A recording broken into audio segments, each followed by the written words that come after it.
Relationship abuse. The invisible chains and the collateral damage abuse in relationships isn't always a raised fist or a black eye.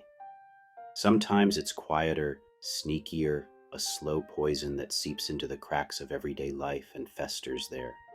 It's not just about the obvious violence, it's about control, manipulation, and the wreckage left behind, especially when kids are caught in the crossfire.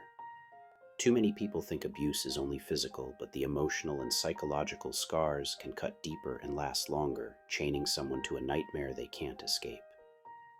And when children are weaponized in these battles, the damage ripples outward, poisoning innocence and twisting young minds. Let's rip the mask off this shit and call it what it is. One of the ugliest forms of relationship abuse is when one partner traps the other in a hostile situation, refusing to let them walk away from an argument. Picture this: voices escalating, tension thick enough to choke on, and one person begging for space, a breather, a chance to cool off. But the other won't have it. They block the door, snatch the keys, or just keep circling like a predator, feeding off the power of keeping their partner pinned. It's not about working it out anymore. It's about domination. That's abuse, plain and simple. It turns a home into a cage, a fight into a siege. The trapped partner isn't just inconvenienced. They're stripped of autonomy, forced to endure a barrage of hostility with no way out. It's a violation of their basic right to feel safe, and it leaves them suffocating in their own skin. Then there's the nuclear option, using kids as weapons. This is where relationship abuse doesn't just target the partner, it drags the children into the blast zone. Threatening to take the kids away to keep them from the other parent isn't just a power play, it's a gut punch designed to break someone's spirit. You'll never see them again, they say, or I'll make sure they're mine and you're nothing. It's a calculated move to exploit the deepest bond a parent has, turning love into leverage. And it's not just abusive to the person on the receiving end, it's a betrayal of the kids themselves. They're not pawns on a chessboard. They're human beings who need both parents, not a tug-of-war rope in some sick game of control.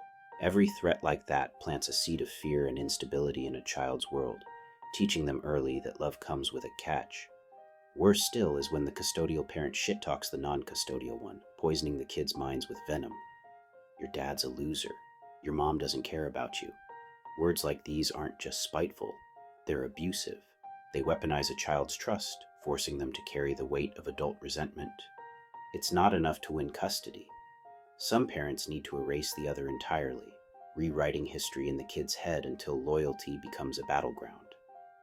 That's not parenting, it's brainwashing. Studies back this up. Parental alienation screws with a kid's mental health, leaving them anxious, confused, and torn between love and lies. They're not just collateral damage. They're victims of a deliberate campaign to fracture their sense of family. It's abuse dressed up as truth-telling, and it's disgusting.